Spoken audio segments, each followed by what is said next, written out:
Writing, variant ma document, ID 58142. The most terrifying part of this story isn't the aliens, it's us. Because if a signal from another civilization ever reaches Earth, no single observatory, organization, or country should have the power to answer it alone. This isn't like replying to an email. It's exposing the entire planet to whatever may be waiting in the darkness of space. So why are scientists taking this possibility so seriously? Because if intelligent extraterrestrial life exists, there will always be people eager to respond first. Some will seek knowledge, others will chase power, technology, or global influence. But who has the right to gamble with the future of 8 billion people? Imagine this. Tomorrow at 3 a.m., a radio telescope detects a strange signal from a star system hundreds of light years away. After months of analysis, scientists confirm the impossible. It's not natural. It's a message. The world erupts into chaos. Governments argue.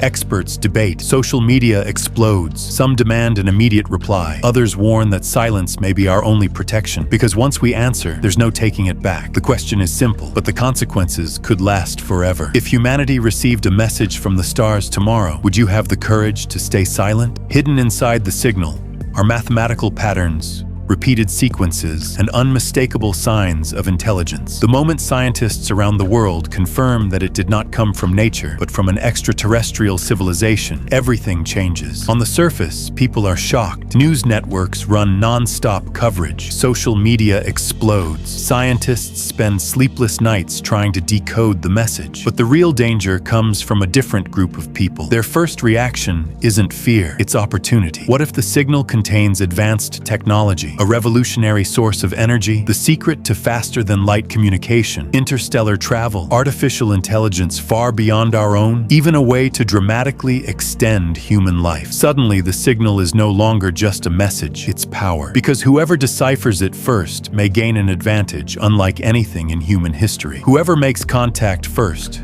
could hold the key to the next era of civilization. And that's when humanity's greatest weakness is exposed. The idea of a united Earth begins to crack because humans have never truly been one species with one goal. Nations compete, organizations compete, individuals compete, and somewhere, someone is already thinking, if I get the answer first, I can change the world. The question is no longer whether we received a message from the stars. The question is, who will control it? What scares scientists the most may not be an alien invasion. It may be a human being sending a reply. Imagine that one day Earth receives a verified message from an extraterrestrial civilization. Before the world can agree on what to do, someone decides to answer, "Hello, I represent humanity." But do they really? Who gave them that authority? Who allowed one person, one laboratory, one government, or one organization to speak on behalf of 8 billion people? And more importantly, can they guarantee that every word they send won't push humanity toward an unknown future? This is the darkest layer of the dark forest idea. The danger isn't only out there among the stars, it's here on Earth. Everyone understands that silence might be the safest choice, but everyone also knows that the first to respond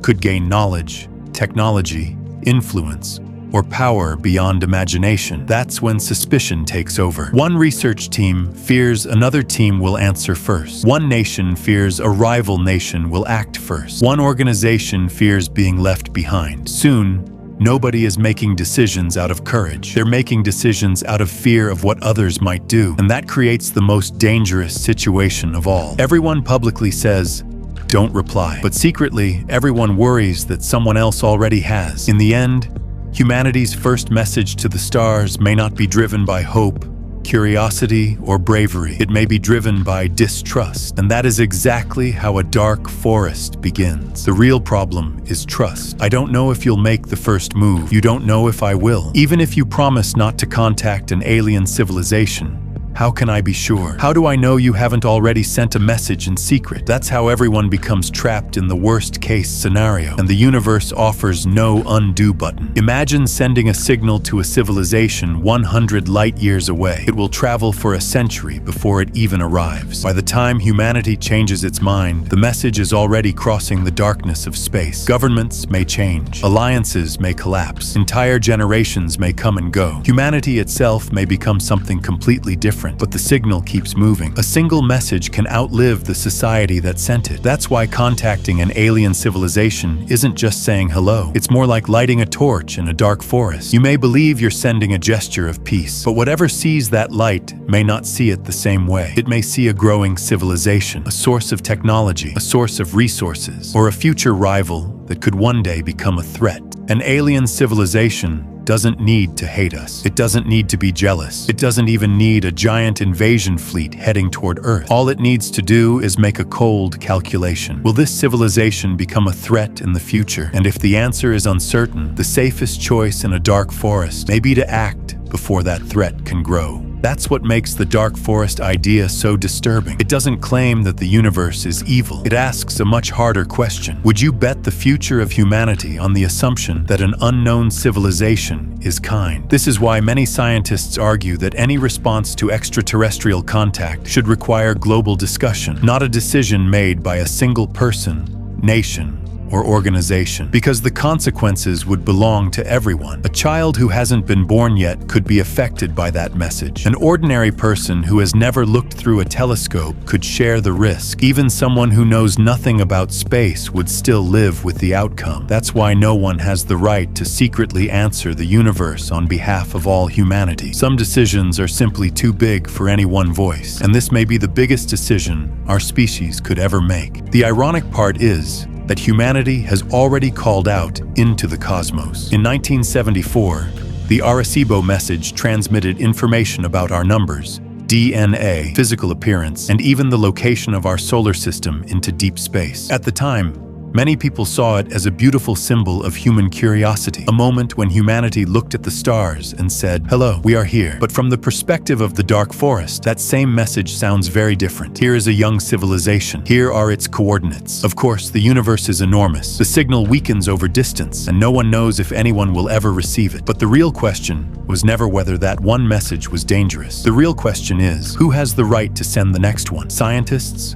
Governments? The United Nations, a global vote, or simply the first person who discovers an alien signal? That's why these discussions matter. Because if the universe ever answers back, our first challenge may not be an alien civilization, it may be ourselves. Some people will want to turn the discovery into power. Others will want to turn it into profit. And the greatest test of humanity may be deciding who gets to speak for Earth. Some will see it as a miracle. Others will see it as humanity's only escape from Earth's limits. But when those hopes collide, they lead to one uncomfortable question: who actually has the right to speak for all of humanity? The dark forest theory doesn't just suggest the universe might be dangerous. Its harshest idea is this: before we even understand the rules of the cosmos, we might already expose ourselves and lose control of our own future. So if Earth one day receives a real signal from deep space, the first reaction may not be excitement, fear, or viral decoding online. It may be silence, a moment where humanity, for the first time, has to think before speaking to the universe. Because in the dark, you don't know who is watching, and on Earth, you don't know who is ready to respond on your behalf. So the question becomes simple but heavy. If we receive a message from the stars, should we reply immediately, or should we wait and listen first?